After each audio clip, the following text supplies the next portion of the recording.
Bismillahirrahmanirrahim. Assalamualaikum warahmatullahi wabarakatuh. Alhamdulillah, marilah kita bersyukur kepada Allah yang mana beliaulah yang memberi kesempatan, kesehatan kepada kita sehingga kita bisa melakukan pembelajaran hari ini. Mudah-mudahan dalam keadaan sulit seperti ini tidak mengurangi semangat Ananda untuk menuntut ilmu walaupun di mana berada. Nah, Ananda sekalian, sebelum Ibu memulai pembelajaran hari ini, perlu Ibu tegaskan kepada Ananda supaya video yang Ibu berikan ini ditonton dari awal sampai akhir. Nah, karena video ini merupakan suatu pengganti oleh Ibu bertatap muka di dalam pembelajaran di dalam kelas. Baiklah, kita masuk kepada materi hari ini, yaitu dengan berjudul Gerak pada Benda dan Makhluk Hidup di Lingkungan Sekitarnya. Pernahkah Ananda terpikir mengapa benda dapat bergerak? Apakah yang menyebabkan benda bergerak? Gerak seperti apa yang dilakukan oleh benda apabila mendapat gaya? Apakah lingkungan sekitar benda dapat mempengaruhi gerak benda? Agar Ananda dapat menjawab, marilah kita mulai belajar hari ini dengan penuh semangat. Di dalam materi ini, pokok bahasan kita yaitu gerak lurus dan gaya. Yang pertama kita lihat itu konsep gerak. Apakah yang maksud dengan gerak tersebut? Benda dikatakan bergerak apabila benda berubah posisinya atau berubah kedudukannya dari titik acuan pertama. Jadi gerak itu adalah satu benda apabila kedudukan atau posisinya berubah dari kedudukan pertama. Nah, sekarang boleh Ananda lihat. Nah, setelah Ananda lihat, buku Ananda dibuka, yaitu ayo kita pelajari. Apa yang harus kita pelajari hari ini? Yang pertama yaitu gerak lurus, gaya.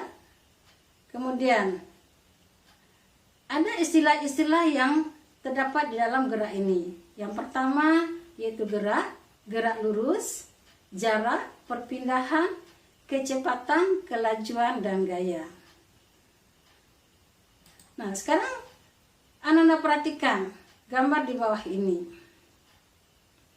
Yang mana di sini ada suatu peta. Nah, ada suatu peta jalan, yang mana jalan ini merupakan satu lintasan. Ada lintasan ini yang lurus, dan ada lintasan itu yang lingkaran, dan ada yang setengah lingkaran, ada yang berliku-liku. Nah, apabila satu benda menempuh lintasan yang lurus, maka inilah yang dikatakan dengan gerak lurus. Nah, di sini kita akan membahas tentang gerak lurus. Nah, sekarang apa itu gerak lurus? Gerak lurus adalah gerak yang lintasannya lurus. Nah, terus apa yang dikatakan dengan lintasan? Lintasan itu adalah titik-titik yang dilalui atau yang dilewati oleh suatu benda yang bergerak. Kemudian setiap benda bergerak tentu dia punya jarak. Pasti ada jarak geraknya dan ada perpindahan. Nah, apa itu jarak? Jarak adalah panjang lintasan yang ditempuh oleh benda tanpa memperhatikan arah. Jadi walaupun kemana dia bergerak, nah itu semuanya dihitung. Tapi kalau perpindahan, itu adalah panjang lintasan yang ditempuh oleh satu benda dari titik awal ke titik akhir. Nah, terus dipengaruhi oleh gaya. Nah, sekarang kita lihat apa beda jarak dengan perpindahan. Sekarang kita lihat itu contoh satu benda yang bergerak menempuh satu lintasan. Kita misalkan ada lintasan dari A, satu benda menempuh lintasan dari A sampai B, kemudian kembali ke C. Nah, sekarang kita lihat mana yang dikatakan lintasan. Nah, yang lintasan ini adalah titik-titik ini yang merupakan satu garis.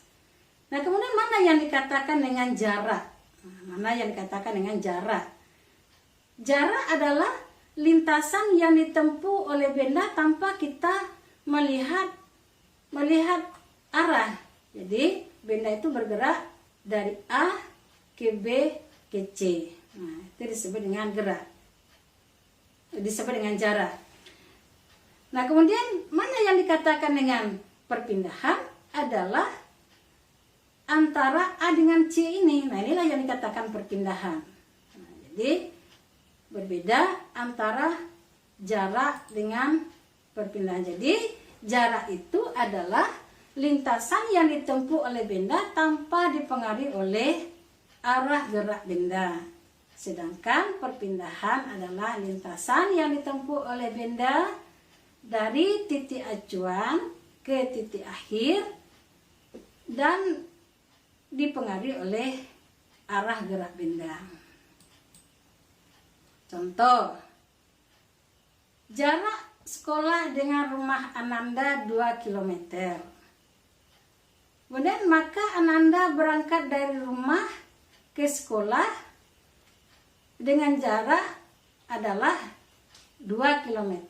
Kemudian apabila Ananda sampai pulang ke rumah lagi, maka Ananda menempuh jarak lagi 2 km. Berarti jarak yang Ananda tempuh adalah 4 km. Sekarang berbeda dengan perpindahan. Nah, karena tadi Ananda dari rumah ke sekolah 2 km, pulang lagi ke rumah 2 km, tetapi Ananda tidak berpindah, tidak ada perpindahan Ananda. Perpindahan Ananda adalah 0. Nah, kenapa dikatakan 0? Karena Ananda tidak berpindah dari titik acuan. Tadi titik acuannya rumah, sekarang sampai di rumah lagi, berarti perpindahan Ananda 0. Nah, mungkin Ananda paham. Nah, kemudian setiap gerak pasti mempunyai kecepatan, kelajuan. Apa itu kecepatan? Kecepatan akan dipengaruhi oleh perpindahan dan waktu. Nah, apa itu kecepatan?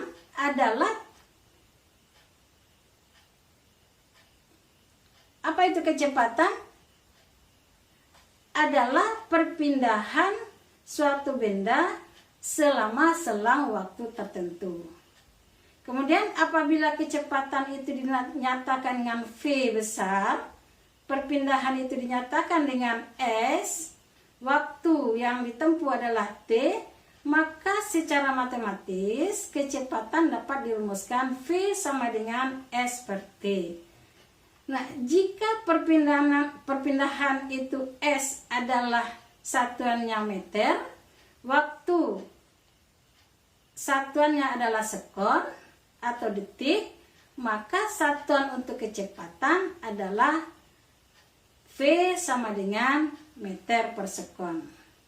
Kemudian alat untuk mengukur kecepatan ini adalah GPS. Nah, GPS sekarang tidak asing lagi karena Ananda sudah bisa melihat GPS di dalam HP Ananda.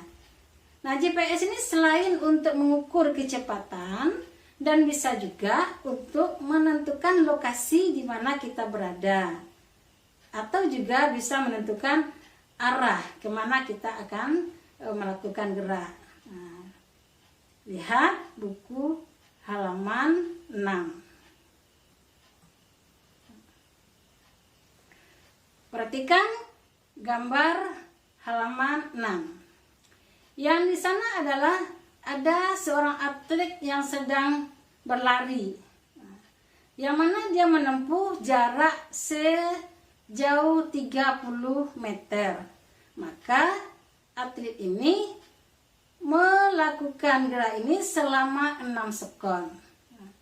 Kemudian atlet ini pada sekon pertama itu menempuh jarak 5 meter. Pada sekon kedua 10 meter. Pada sekon ketiga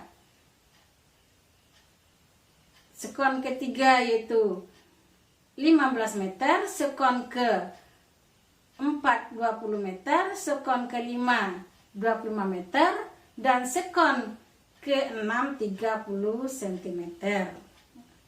Kemudian berapa kecepatan dari atlet ini? Maka kita pakailah rumus yang sudah kita tentukan tadi. Nah, sewaktu kita mengerjakan soal, setiap kita mengerjakan soal yang harus Ananda buat, itu kita buat dulu yang diketahui. Nah, apa yang diketahui oleh soal ini? Nah, apa yang diketahui oleh soal ini boleh Ananda lihat. Nah, maka kita buat dulu yang diketahui. Oke. Apa yang diketahui oleh soal ini? Yang mana S sama dengan, diketahui S sama dengan 30 meter. Kemudian T sama dengan 6 sekon atau 6S. Nah, kemudian setelah kita buat diketahui, maka kita buat apa yang ditanya oleh soal ini. Apa yang ditanya?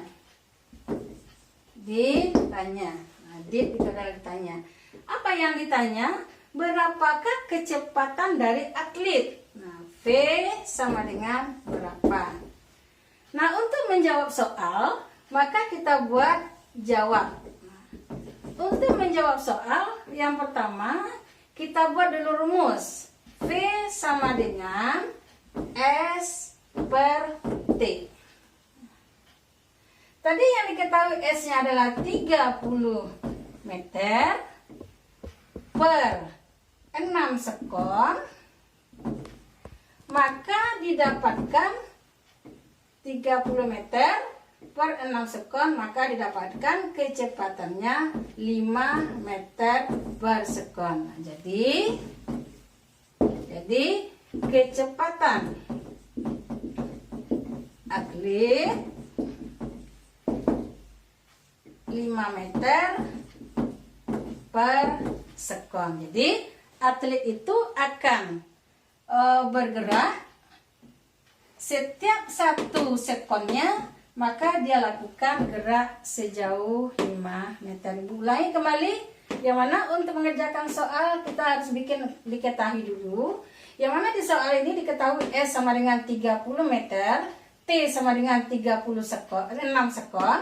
Maka kita cari apa yang ditanya. Yang ditanya adalah V atau kecepatan sama dengan berapa.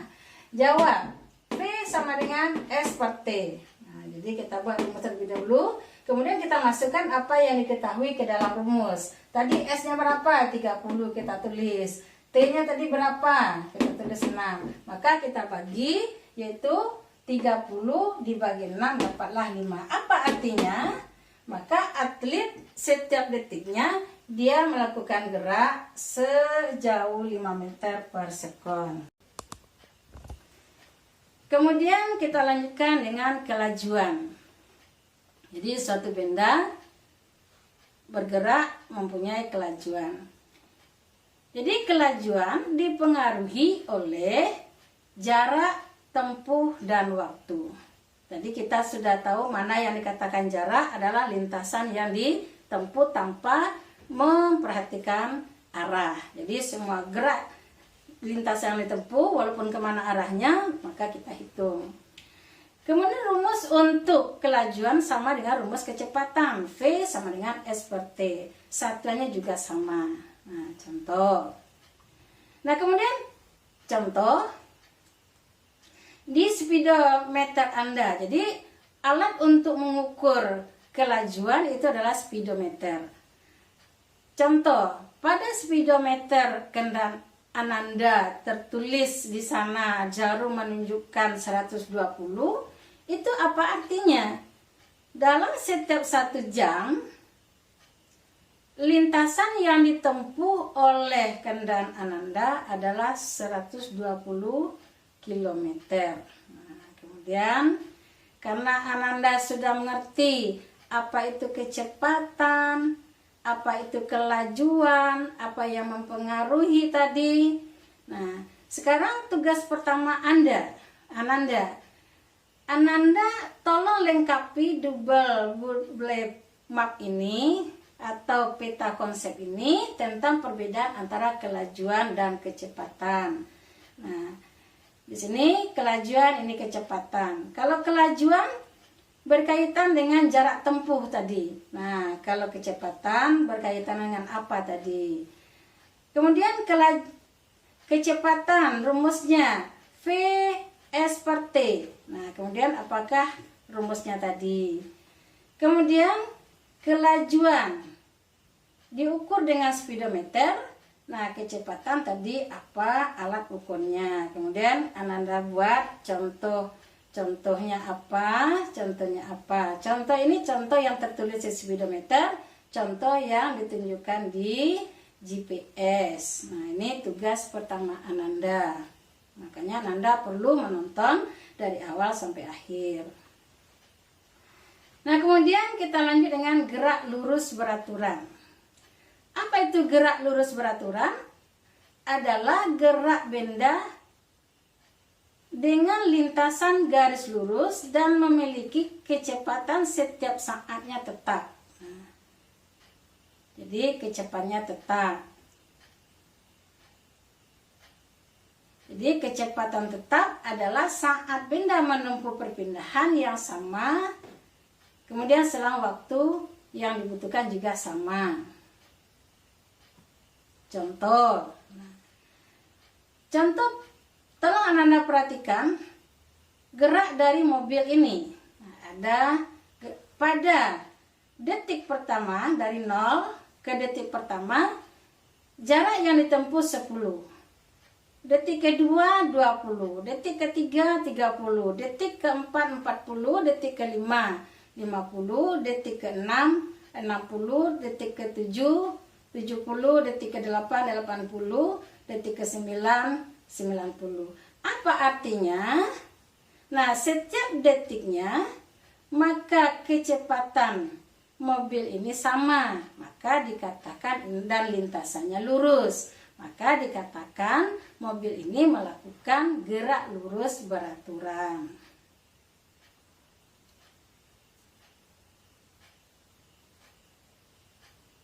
Jadi mobil melakukan setiap satu detiknya jarak yang ditempuh 10. Nah, kemudian apakah di dalam kehidupan sehari-hari kecepatan dari kendaraan kita itu atau kecepatan dari gerak itu apakah selalu sama? Tidak, bukan? Maka muncullah yaitu gerak lurus berubah beraturan.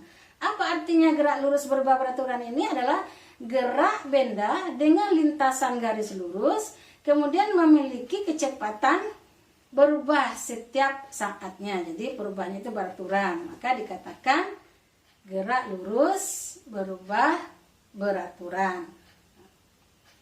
Kemudian di dalam perubahan gerak benda tersebut, dalam perubahan kecepatan benda tersebut, maka ada yang diperlambat, ada yang dipercepat. Nah, kalau satu benda itu bergerak dipercepat, selisih antara gerak pertama dengan gerak kedua, maka dikatakan percepatan. Apabila kendaraan itu diperlambat, gerak itu diperlambat, maka jarak yang ditempuh itu diperlambat atau berkurang kecepatannya.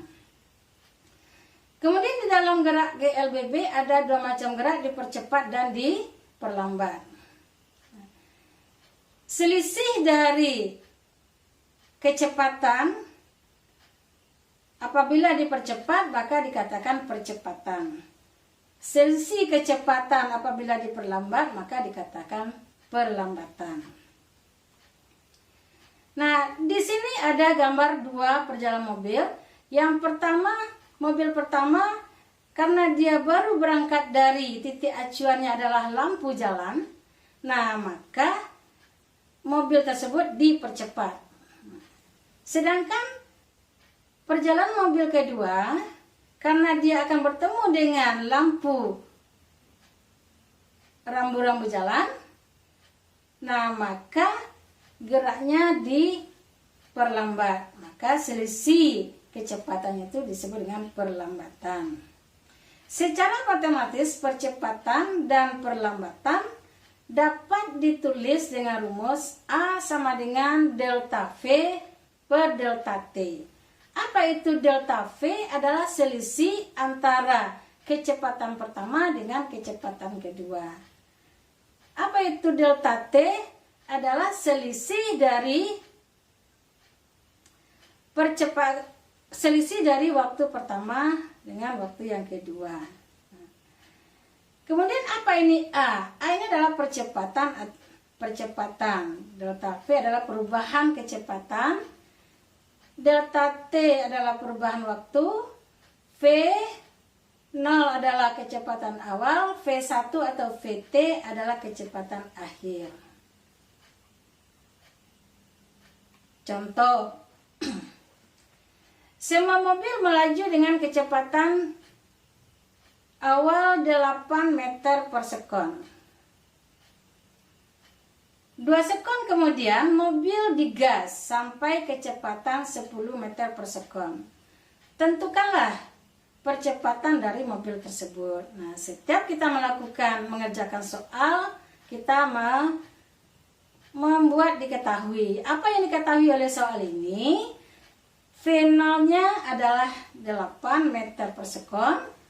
VT atau V1-nya adalah 10 meter per sekon. Sedangkan T-nya waktunya adalah 2 sekon. Kemudian apa yang ditanya oleh soal ini? A sama dengan berapa? Jawab.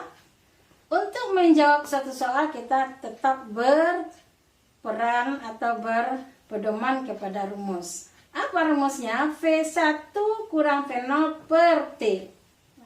V1-nya tadi, V1-nya atau VT-nya tadi 10 meter, dikurang V0-nya 8 meter per 2 sekon. Maka didapatkanlah yaitu 2 meter per sekon kuadrat.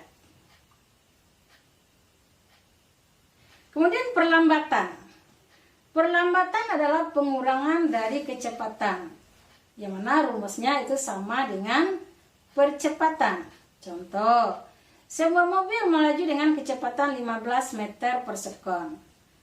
Sewaktu melewati polisi tidur, maka mobil direm dalam waktu 1 detik. Sehingga kecepatan mobil berkurang menjadi 5 meter per sekon. Berapakah perlambatan mobil tersebut? Nah, maka untuk menyelesaikan tugas ini, kita selalu membuat diketahui. Apa yang diketahui oleh soal ini? V0 15 meter per sekon. Kemudian V1 atau VT-nya 5 meter per sekon. Sedangkan T-nya 1 sekon. Maka apa yang ditanya? A sama dengan berapa? Jawab, selalu kita berpedoman kepada rumus. V1 kurang V0 per T. Nah, ini T-nya kecil ya. Sama dengan 5 dikurang 15 per 1 dapatlah min meter per sekon kuadrat. Jadi apa beda antara percepatan dengan perlambatan? Kalau percepatan hasilnya positif karena dia dipercepat, karena kecepatannya bertambah. Kalau perlambatan, percepatannya min atau negatif. Nah, kenapa? Karena kecepatannya berkurang. Itulah beda antara kecepatan dengan percepatan dengan perlambatan. Kemudian kita lanjut dengan yang kedua, yaitu gaya. Mungkin tentang gaya tidak asing lagi oleh Anda di rumah. Nah, gaya itu adalah satu tarikan atau dorongan. Jadi tarikan atau dorongan. Nah, kemudian gaya ini dapat merubah kecepatan suatu benda, merubah bentuk benda, dan dapat juga merubah bentuk dari suatu benda. Contoh Anda lihat.